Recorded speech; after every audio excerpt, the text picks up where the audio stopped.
Alright everyone, and welcome back to another video of the F123 driver career mode with Alfa Romeo, episode number 18 today for the Australian Grand Prix of Season 2, round number 2. If you missed the previous episode at Jeddah, I recommend going and check this one out before seeing this one, because spoiler alert, well, you can see from the results, Gasly won the Grand Prix, Hulkenberg got a podium, we got a podium as well, De Vries finished 4th. You know, it's a good result all round. There's a bit of carnage caused by Carlos Sainz and a couple of safety cars threw in the strategy in the form book, out of the window. But looking at R&D, we are going to try and chuck on a major rate reduction. I decided to just risk it and go for a rush one. Cannot be serious! But the one that we wanted to get on for this race, engine power, has failed. So, and that's not coming until Imola, so we're going to be a sitting duck in a straight line, which is absolutely fantastic. Yeah, not great there. We need a lot of engine power upgrades. We'll need to sacrifice upgrades to the Sashi and the Aero to compensate the fact they haven't upgraded. And it's going to be wet as well. But we have moved closer to Williams, thanks to that weight reduction upgrade. Haas have jumped both Mercedes and Ferrari. You know, obviously the R&D regulation change wasn't kind to them on the Sashi side. Red Bull technically should be winning this race by a country mile, but remember, it is a lot closer. That's 600 to 800, so everyone is a lot closer this season than it would be. So that gap, although it's the biggest gap on the grid, it's not as big as you might think it'd be. As well as we move then to, well, it's chucking it down, to be honest, here in Melbourne, and it's time for qualifying.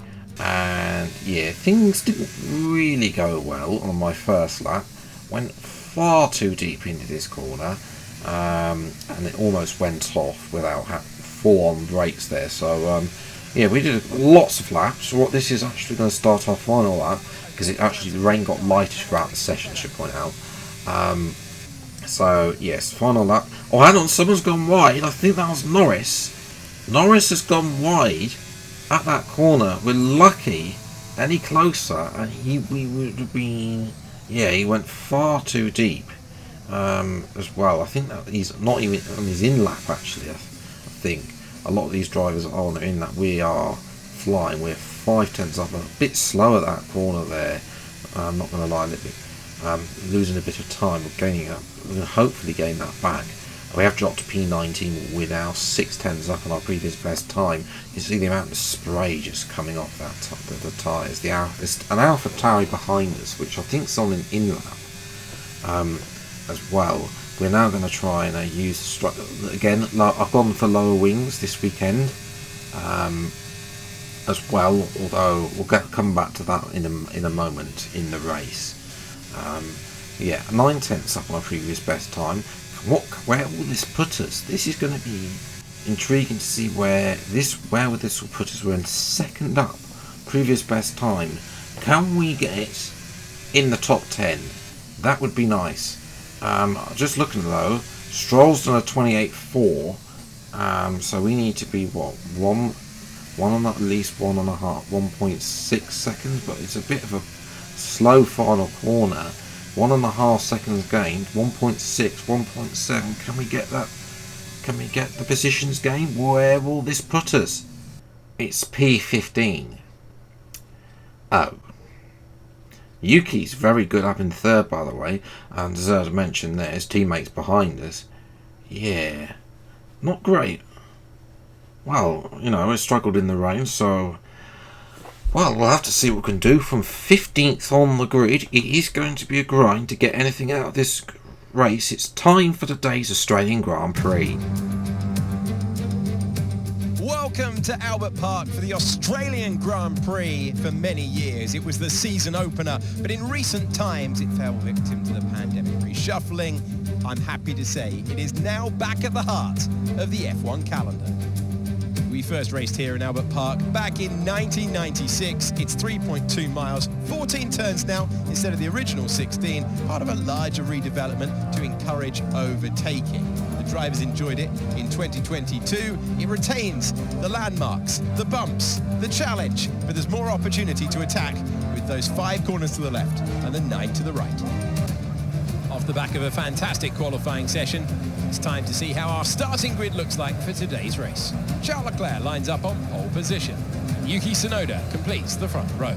Looking at the rest of today's grid, we have Verstappen, Russell, Norris, Hulkenberg, Bottas, Fernando Alonso, Joe, Perez, Sainz, Ocon, Oscar Piastri, Gasly, Phoenix, De Vries, Stroll, Magnussen, Sargent, and Alex Albon picks up the last spot on the grid. It's almost time for those 5 red lights to go out then. Let's see who can prevail today. And we welcome Natalie Pinkham to the comment box once again. That's no weather issues to worry about. It is dry and glorious out there. Everyone can focus on the racing. Well, the regulations aren't new anymore, but the teams and the drivers are still coming to terms with them. I firmly believe it's also track specific. We've seen some wheel-to-wheel racing throughout the year. Some tracks lend themselves better to it than others. I'd like to see it at every race in the whole season. After the points finished last race, let's aim to keep that momentum going. So race strategy is a bit interesting. There's a couple of options available, 2-stop or 1-stop, starting on hards. I just think that I don't know about the hard tyres. A lot of people starting on softs. We're starting on, half the grid is also starting on mediums though, so we're not the only one on the mediums. So I think we'll go for start on mediums. If the tyre wear's like, we can go to softs at the end potentially. So 5 red lights then to the Australian Grand Prix. And away we go, and it's a better start than Gasly, who's had a terrible start off the grid. There's also a slow moving Ferrari. We're going to try and have a look and see if we can get all of them, and the McLaren as well. No, we can't get the McLaren. Our teammate locks us off there, and we have to stay behind as there's something's happened to Red Bull. It's Verstappen. So Verstappen took the lead momentarily, but then just locked up, went straight on onto the grass, and is down in last place. So another mistake for Verstappen. We're now going to get our teammate up at turn 3, move up to P10. So we're making good strides already into the points by the end, but we're not even on the end of lap 1 yet.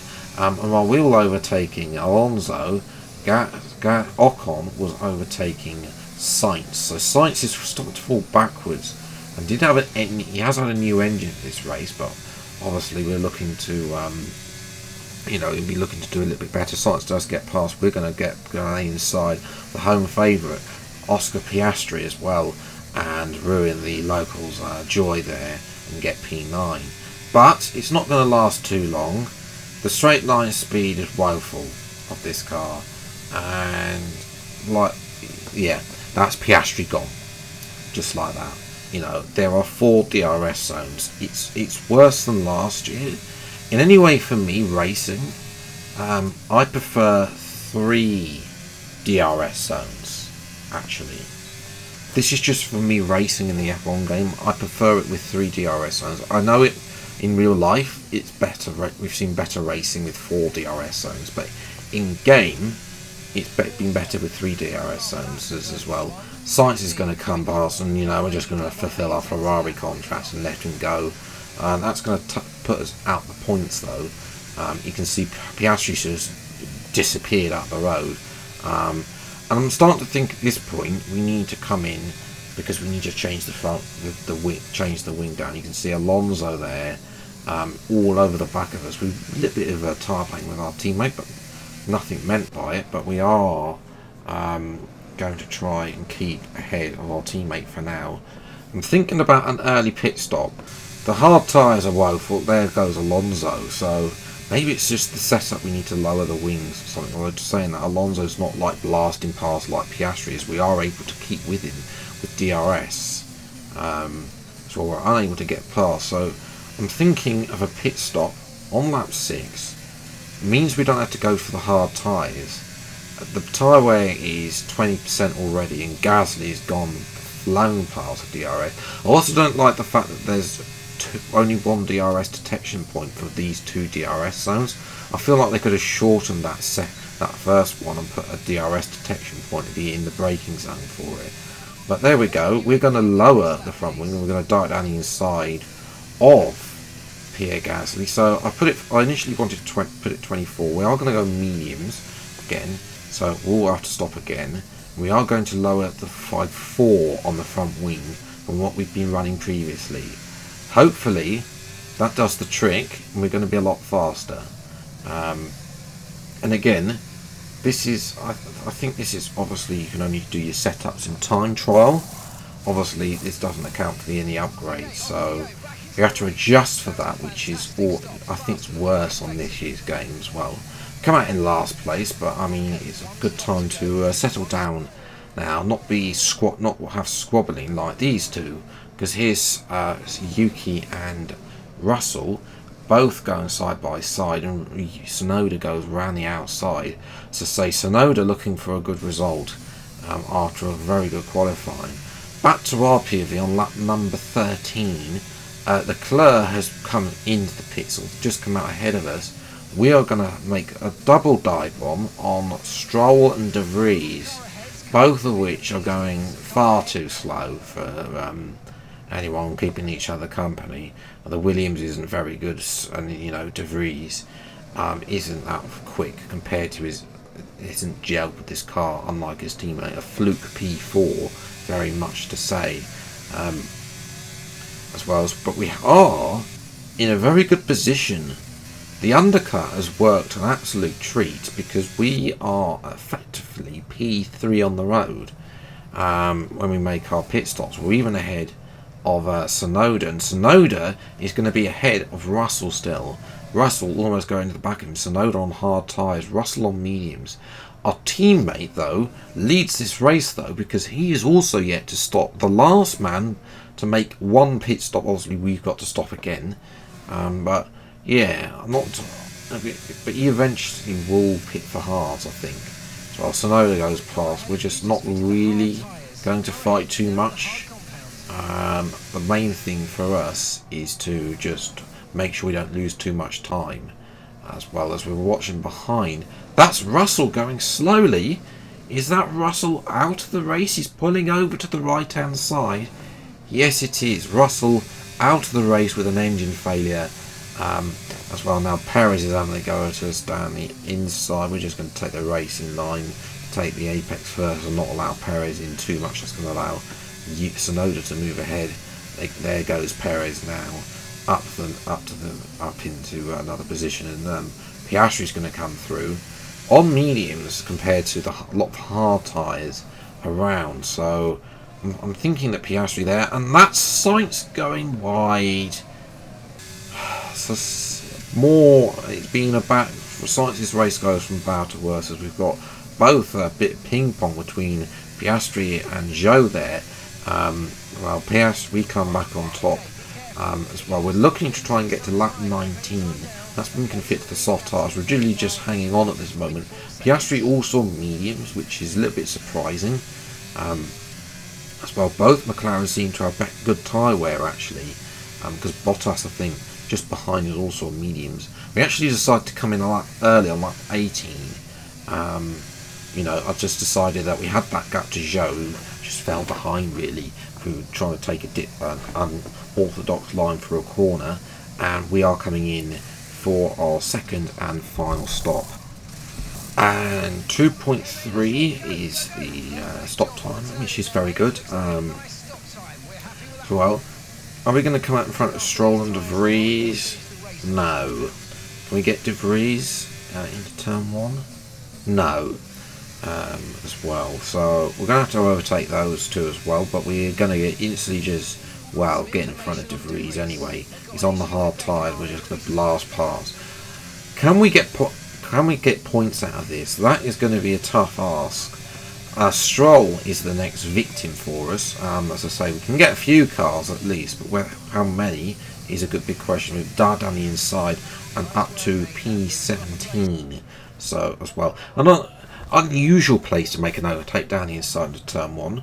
I must admit, don't see too many overtake. So I have widened it a little bit to try and encourage overtaking there, but it's still an unusual place to see. But there is hope up the road, because Esteban Ocon and Oscar Piastri have been slowing everybody up as well. And Alonso's up there as well, trying to get involved in the, well, can Alonso get Ocon? It's not Gasly, excuse me, as well. And that's Leclerc has had a Spinala. Now, where is he going to come out? He's doing reversing. Is he? I think there's cars going past. As I say, a little bit of apologies for the poor camera angle, but as well, now he's just waiting for a huge gaggle of cars, and he's like stopped almost in the middle of the road. As well, McLaren goes past as well. Excuse me, Alonso doesn't, so we'll have to wait and see about our teammate. But for us, we're caught up to Logan Sargent now, and we're just going to go around the outside. Sargent doesn't really fight a lot, I must say. For him, just about beating his teammate, really, in that very poor Williams car. We're now going to have a go at Carlos Sainz. Lap 24, we've caught up to this big train led by Charles Leclerc as well. It went down the inside. Sainz a little bit tire banging there, but yeah, we're just going to carry on. We're looking back now at Logan Sargent, and there's smoke coming out the back, and that's Logan Sargent out the race. So shame for the American, as he was beating his teammate, but I'm sure you know, for Williams, that they're not really, haven't got the car at this moment in time. We're going to have a look down the inside of our old teammate Kevin Magnussen from season 1, well, for the first 15 races anyway, and around the outside the final corner. It's a lovely little move there. That's what you can do when you've got a much better tyre. You've got, you know, soft versus hard. You're just able to got so much more grip as well. And obviously with this lot swabbling, if this lot weren't swabbling, I don't think we'd be able to caught. There's a huge dive on Pierre Gasly, but we are going to make it. We are going to get the dive done and up to P13. Now we're going to have a look potentially at the same move a lap later at Alex Albon and up to P12. Next up will be Esteban Ocon as well, lap 28. But look who's in P10. That's Max Verstappen. It will be a tough order to get past the reigning world champion, who's yet to score a point this season so far. Well, didn't score at Jeddah. Will he be able to score so far? There's a bit of contact as the Piastri goes wide. A few people have escaped up the road. As well, it's Bottas, not Piastri, who's escaped up the road. But we have got in front of Max Verstappen and up into the points. Ocon's going to cover us off. Can we get in front of Piastri, who's clearly been slowing people up as well on those very warm mediums? You know, we've made up a whole pit stop on him. You know, but we aren't going to be close enough out of this final corner. The AI have the traction over me out of that final corner and up to the line. It is only going to be a very hard fought P10 and one solitary point. Yeah, the car wasn't there today, to be honest. I think the setup needed to be a lot lower, but obviously the engine power, that engine power upgrade is really hurting us, to be honest. Our teammate actually got P6 and finished in front of Leclerc. Leclerc will be so disappointed. Yes, Norris was very fast today, but they had the pace. You know, Leclerc could have at least got second place today. Perez was really nowhere, and Tsunoda dropped to third. Great job by Zhou, by the way, to get fourth. Very quiet race from him as well. So in terms of the driver standings, we're down to P4. Not that we're really in a championship fight. Expecting the, you know, Norris is trying to probably run away from the likes of Perez. Verstappen, he's not scored yet. So as well, it's just about trying to hold on to as many positions as possible by being consistent in the points. So yes, that's where I'm going to leave it today's episode. If you have enjoyed, leave a like, subscribe and new to the channel. See plenty more F123 driver comment videos. The next episode in Imola will be out later in the week. So until the next video then, I'll see you next time. Take care, enjoy your day, and goodbye.